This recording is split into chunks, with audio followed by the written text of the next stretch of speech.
So what do the polls say?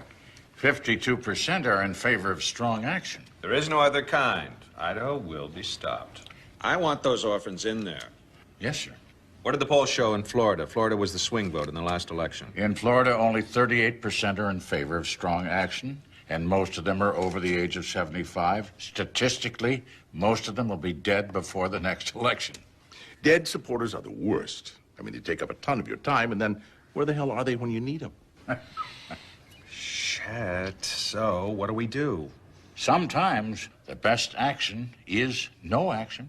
Well, nobody believes in action more than I do, Mike. Mr. President, I think the answer is to move the whole damn thing up to a new paradigm. I'm talking about moving it on to the image level. Now, that's my business. I know image. And the great thing about image is that you look like you're doing something strong, but you don't necessarily do it. That way they nail you and poof, there's nothing to hit. And? Governor Farley won't come to the telephone.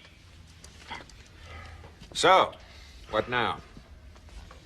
Well, if that son of a bitch is going to make the speech I think he's going to make, he could wipe us out. I smell an image deficiency syndrome on our hands. What the hell are we talking about? Image deficiency syndrome. If I may, sir, when I set up your election campaign, I knew you'd be elected, like all other presidents, because of image. Now, no disrespect, sir, but the American people vote for the sizzle, not the steak. It's only afterwards the poor bastards have to bite into that fat and gristle. This is not about image. I beg your pardon, Warren. Mr. President, we're dealing with something a hell of a lot more than just messy reality here. See, at my shop, we represent everyone, from the Apple Growers Association to the government of Zimbabwe. And I've got a dozen clients who are going to load their collective pants if that son of a bitch even looks like he's going to run circles around us. No one's going to run circles around us, Jack. Exactly. Now, we have an election next year. And unless you keep that in mind, when it's over, this president could be out building houses for the poor like Jimmy Carter. I've never even fixed a faucet. Excellent question. What would Roosevelt have done if he'd had this crisis? Especially when they're playing the orphan card. Well, we should be playing our own orphan card. Exactly. Sir, what exactly is our orphan card?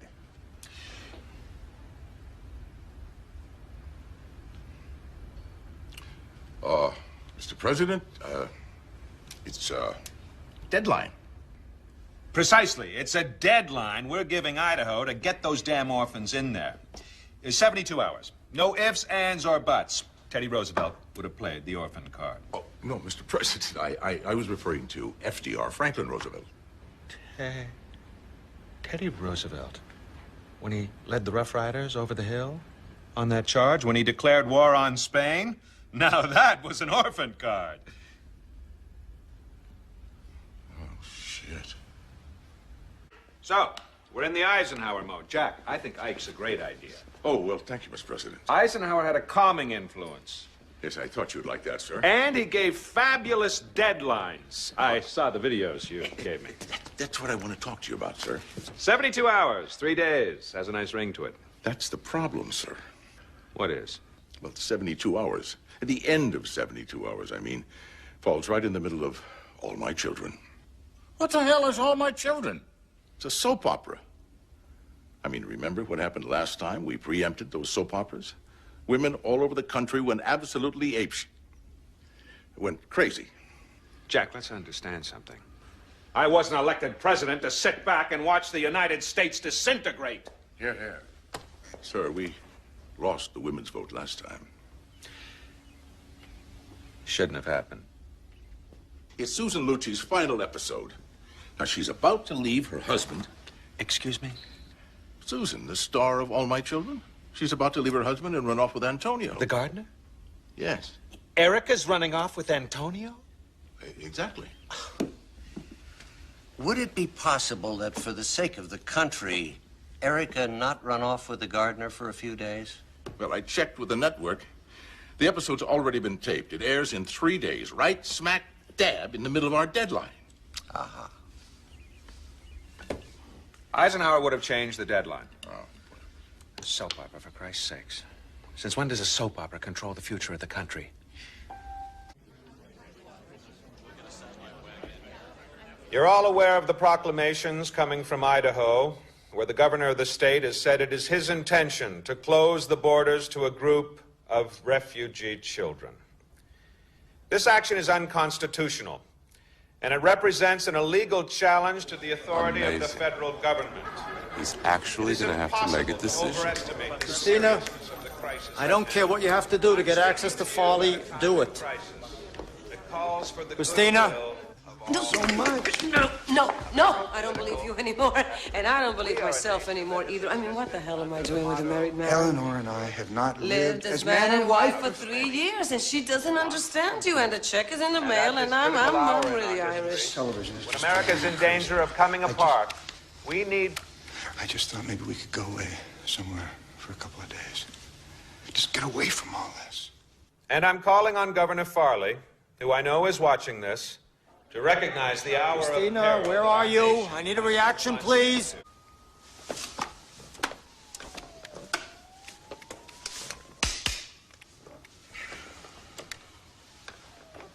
It was almost half a century ago that another president, Dwight D. Eisenhower, found it necessary to use U.S. troops to enforce the constitutional rights of the federal government when the state of Arkansas refused to obey a Supreme Court order. If necessary, I will do the same. I am therefore declaring a deadline of 67 and a half hours from now, 67 by which time the state of Idaho must comply The fuck is that? with the constitutional prerogatives of the federal government of these United States of America as they were delineated by our founding What an fathers asshole. and handed down. That dumb son of a part bitch. of the political Up to his ass in lobbyists and deals to keep himself in power.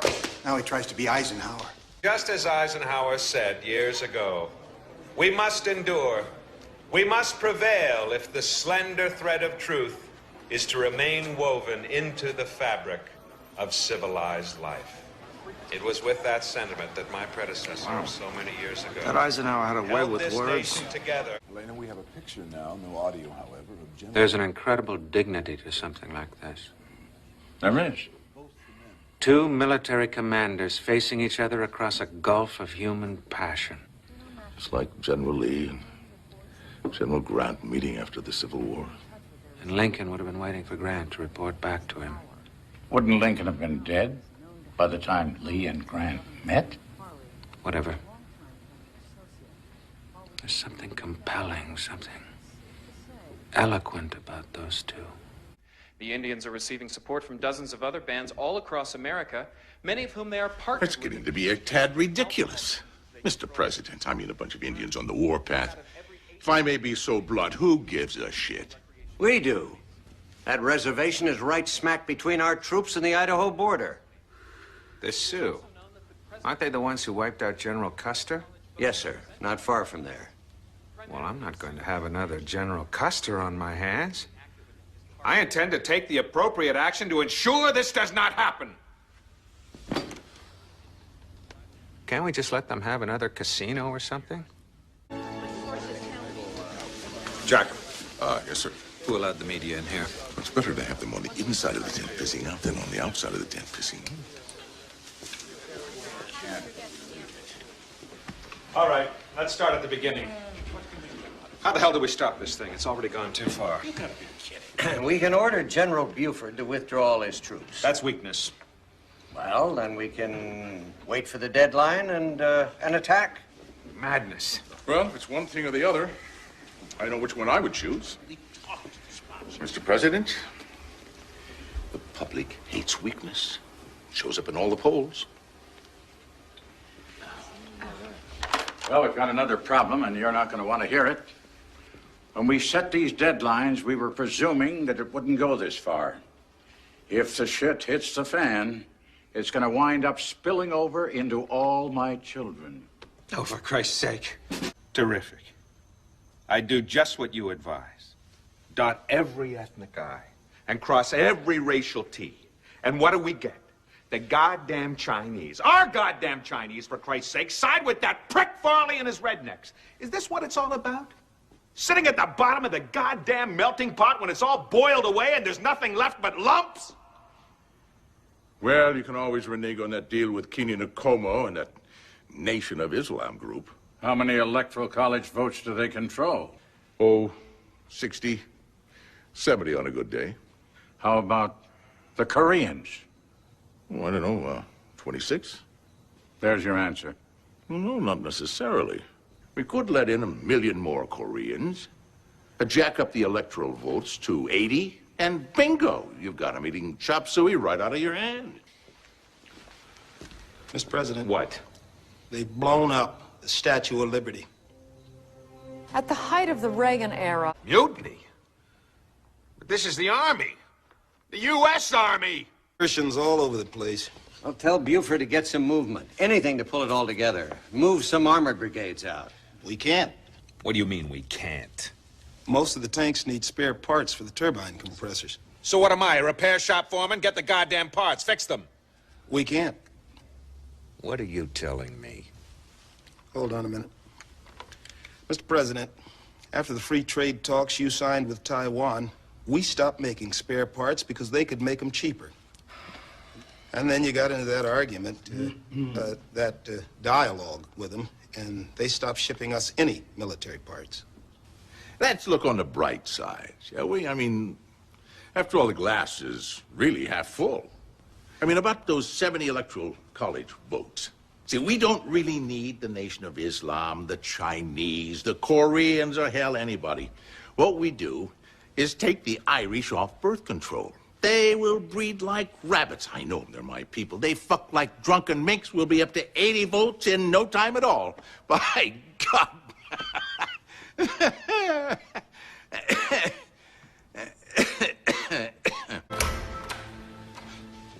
Mr. President. Mr. President.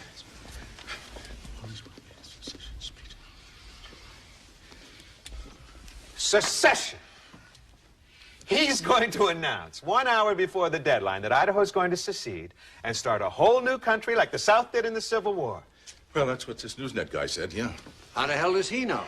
Well, I'm not supposed to know this, but it seems that one of their reporters is shacking up with Farley. That son of a bitch. He's waging a public relations war. You're damn right. And if I know anything, I know PR, and that is what runs this country. Now, if Eisenhower... Forget Eisenhower. Yeah, but don't forget, you're on the line for those orphans. Screw the orphans. We went out on a limb for them. What did they get us in return? Every damn ethnic group in the country crying the blues. This isn't a time for Eisenhower. It's a time for Lincoln. Lincoln took the bull by the horns when the South tried to secede, gentlemen. If Lincoln was here, you think he'd let a bunch of orphans decide everything? I've said it all along. Action!